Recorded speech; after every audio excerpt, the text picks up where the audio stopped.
everybody. It's so nice to be back at Thinking Digital. Just out of curiosity, how many of you were here 2 years ago? Make a sound or something if you were here. Woo. I love that the default human sound is woo. That's perfect. So good. Okay, so at the time, you'll remember, I want to give you guys a thank you. So you'll remember that when I got up and I gave my presentation, I was talking about what I do for scientific research, which is microbiology and genetics and cool stuff like that.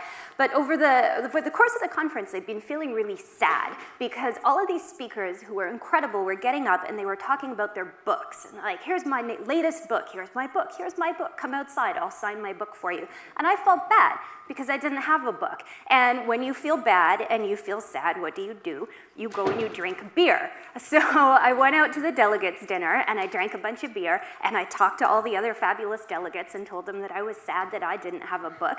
And then I was inspired to write one. So I went back to the hotel and stayed up all night and presented, after my talk had ended, this book, which was the A to Z of epidemiology.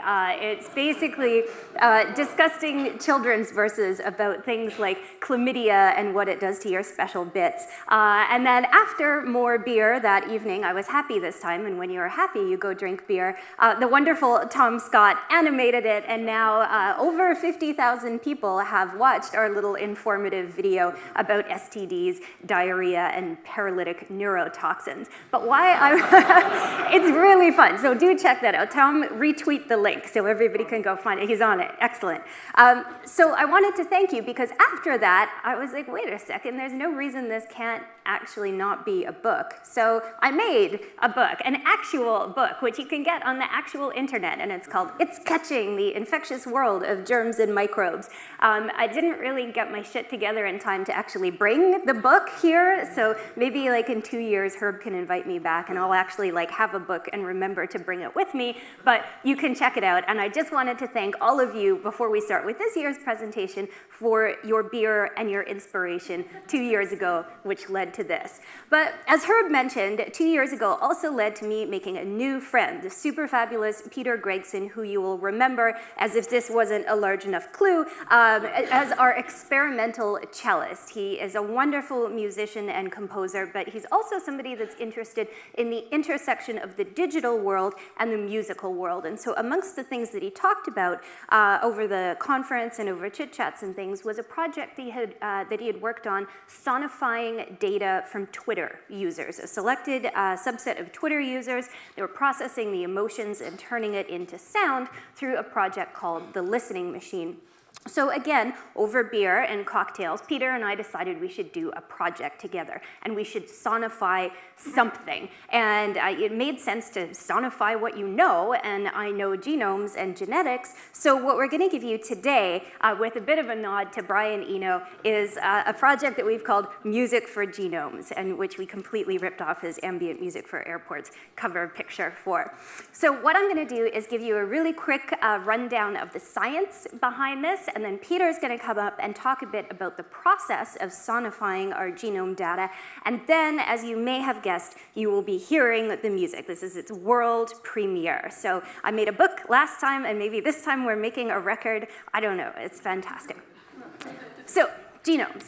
The instructions to make you, a human being, on the surface seem surprisingly simple. You look, you've got 4 letters, A, C, G, and T. Those are base pairs, adenine, guanine, cytosine, thymine, and there's only about 3 billion base pairs in the human genome. Now, 3 billion might sound like a big number, but if you think about it in terms of other units, it's actually not that big. So I did the conversion. It works out to, if you decide to measure DNA in terms of modernist French literature, it actually works out to 312 copies of Proust's À la recherche du temps perdu. So 312 really big novels is actually not that much. I mean, it's surprising that our complexity and our infinite potential and our creativity and our culture can be written in a genetic code that you could just stack up in a few volumes of books on this floor. And if you were to actually take the human genome genome, which is contained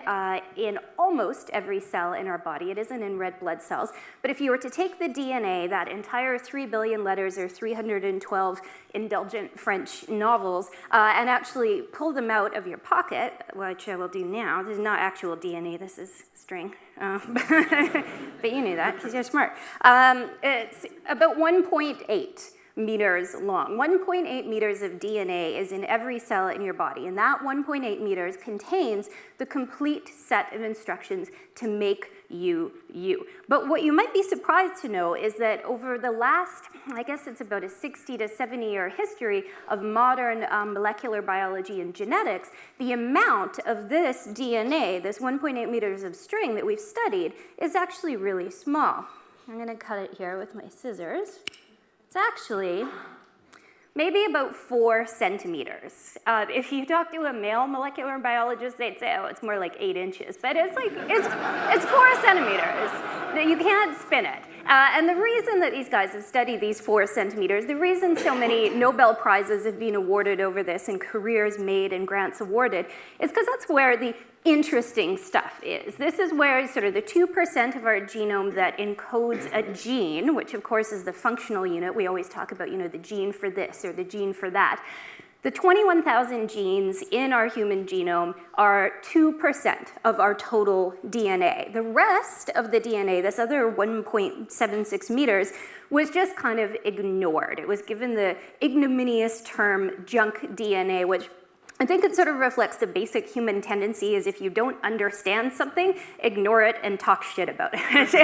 and that's basically what happened for the last 60 years or so. People knew that there was probably something happening there, but they didn't really understand it. So it was easiest just to kind of pretend it wasn't there. And instead, they just restricted their studies to this area. But we started to realize something interesting, which is if you just look at this 4 centimeters of DNA, it doesn't seem to encode our potential as humankind. I mean, think about this. We are the most complex organisms on Earth. We have culture, we have language, we have music, we fight wars with each other, we build buildings and Xboxes and cool things like that. That has to be programmed into our DNA somehow. But how is it that we are the most complex organisms on Earth and other organisms that also have DNA and also have genes haven't achieved these great feats? So people started to wonder, okay, where in our DNA does this complexity, where does this human potential lie? And as we started to sequence the human genome, in and around the 1990s, people thought, okay, well, maybe the reason that humans are the most complex creatures on Earth are because we have the most DNA in our cells. Maybe we have the longest genome out of everybody out there. And so as we started looking around at the genomes of other organisms, we realized that wasn't true. For example, if you look at this is a marbled lungfish. This thing, I mean, it's nice. It's got spots and a cute little fin and stuff. This thing has 40 times the amount of DNA in its genome that a human being does. It has 40 times more complexity if you're talking about complexity in terms of sheer volume, yet all it does is just kind of sit around and churn up sand on the bottom of the Nile River. So maybe then it's not how much DNA that we have in total, maybe it's how many genes we have. Maybe human beings are so wonderfully complex because we have more genes than anybody else. And as we started counting genes in organisms, we realized that that wasn't true either. In fact, if you look at the organism, the animal that has the most genes, it has 3 times as many genes as a human does. You might think it's something somewhat complex, you mean a dolphin or a primate or something. It isn't. It's this. And as you can guess by its name, Trichomonas vaginalis, it lives in vaginas. This is an STD. You can never get through a me talk without some sort of cootie. This is a single-celled protozoan whose sole purpose and its crowning achievement in life is to crawl into somebody's vagina or urethra and cause a very bad time. Yet, this thing has 3 times as many genes as we do. It has 3 times bigger set of building blocks than human beings, yet that's all it does.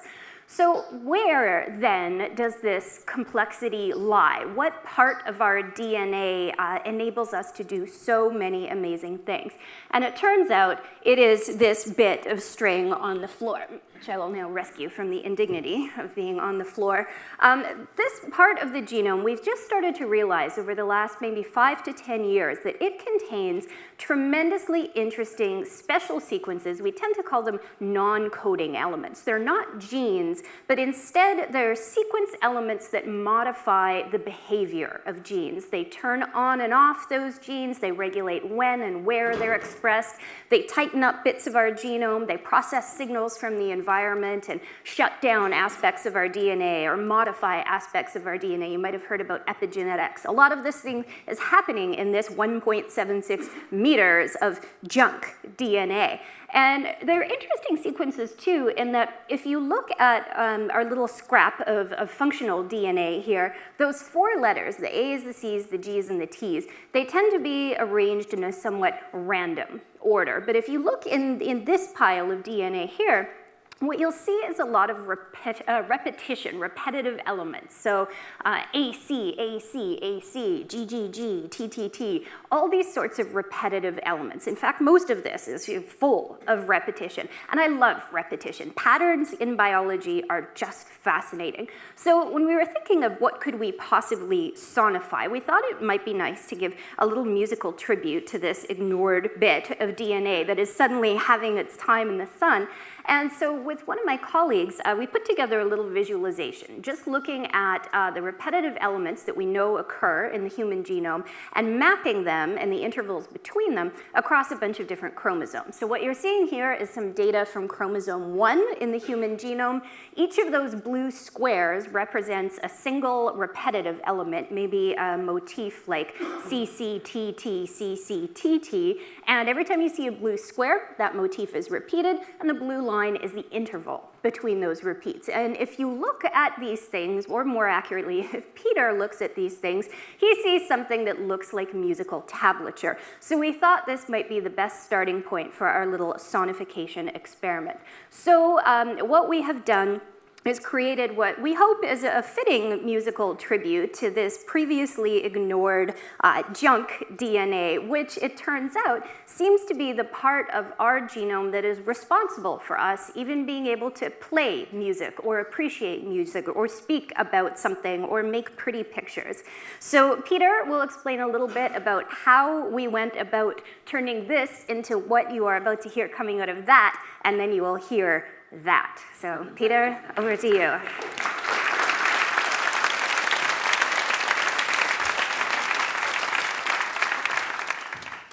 I'm just going to go back to that. Thank you. Yes. So we've heard a little bit and seen a lot of data visualization, and everyone loves data visualization because it's always very pretty and always very lovely. And it doesn't look like a scatter graph, and it doesn't look like the thing that Excel spits out as a normal pie chart. People spend years drawing these things, and they look beautiful. And with this listening machine project that Jen talked about, it's been submitted for a lot of kind of academic peer review and published in things. And there have been some brilliant comments against it, which I love. And one of them was it was rich and laborious. And one was naive and optimistic, which I think I should use as a kind of press quote. But the naive and optimistic, it's referring to the general consensus that data sonification is not a new field, but the consensus about data sonification is that it should sound like a fire in a pet shop. It should sound like kind of and really ugly, angular kind of stuff. And I just, well, firstly, I'm the one that has to play it, and it all sounds shit. So, well, don't have to. You can say no, but, you know, declining job market and stuff. And so with data visualization, you know, you open The Guardian, you open Wired, you open all these things, and it's beautiful. Obviously, what has happened is someone has put their aesthetic layer in front of that data and gone forth and done something rather pretty. So why not do the same with music? Does anyone in the room not like music? Exactly. So that's why this is all quite good fun. So if you look at this, it's missing some bit, isn't it, at the top? Yeah, and also a little bit to the left, which is just an empty space or an empty bar, but there's one kind of unit. So what I'm going to do is I'm going to play you what comes out when someone with a misspent childhood like me deals with something like that. And this is also a big spreadsheet of numbers and details and stuff about this. But what basically happened was each vertical line on the axis was turned into a selected note. So I chose which notes, which degrees of the scale would be allowed to come and play, because down that road, good taste lies. If you allow it to be random, it's like if you're making a painting, right? If you imagine you're doing a painting, and you use all your colors all at once, it doesn't matter if it's a landscape or a portrait, it's going to be brown. And so, you kind of, so you've got to kind of choose your battles, right? So I decided the way to do that. Rhythm is very complex, and we have a great tolerance for complex rhythm. I can bore any of you later on about the complexities of current pop music. But pitch, actually, we're pretty restricted with. People don't like, or they find it difficult to listen to truly, truly discordant music, which this would come out as, because the intervals are not equal. They're also not, what's the word that you just used? Sequential. They're not, there's no repeating sequences. The rhythms would, the pitches would not sound good. And they'd also start repeating themselves. They would start stacking on top of each other irregularly. So I decided to insert my aesthetic layer in front of that and say, right, enough of that. We're going to do it in G major because I can play in G major. And so this is chromosome 1, if I can just play it. So what you want to listen to is the piano bit in this. There's some other stuff going on. We'll get to the sequence data, which creates rhythms, shortly.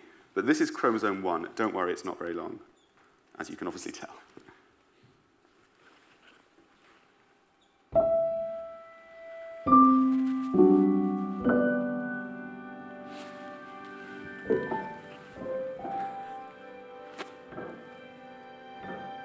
Look for the low note.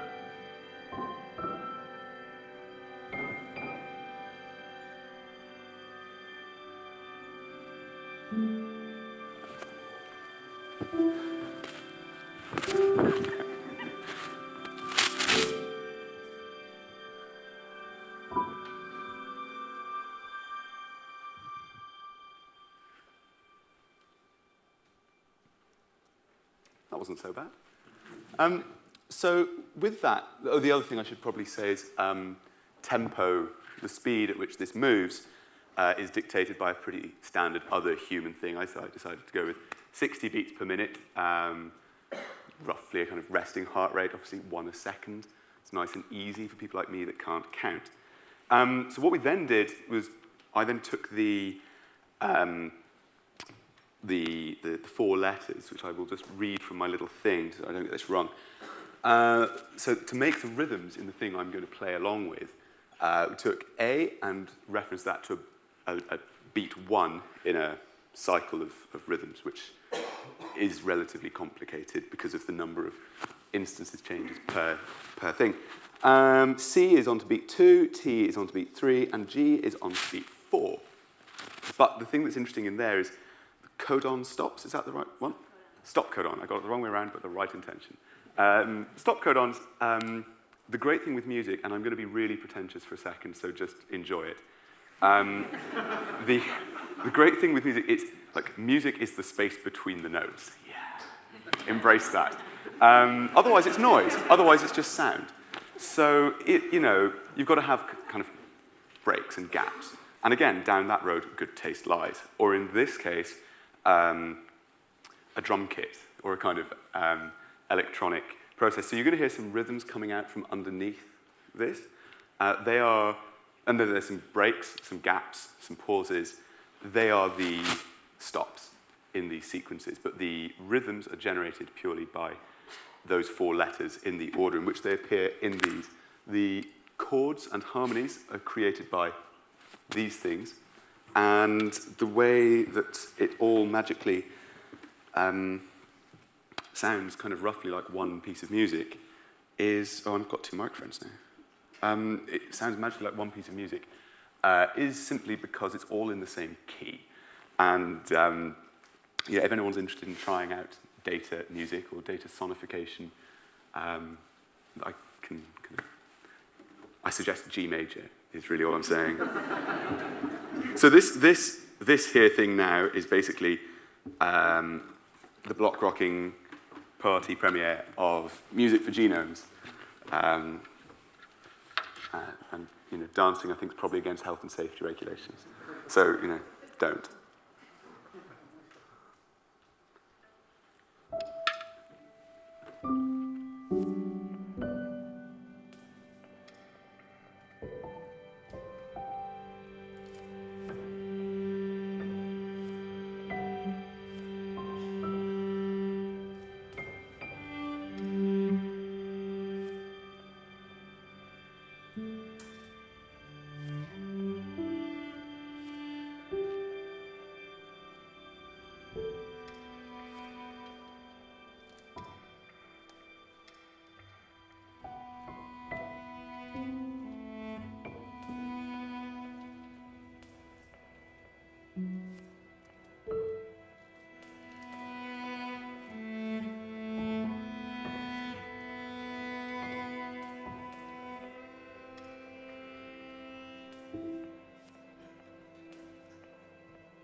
Mm-hmm.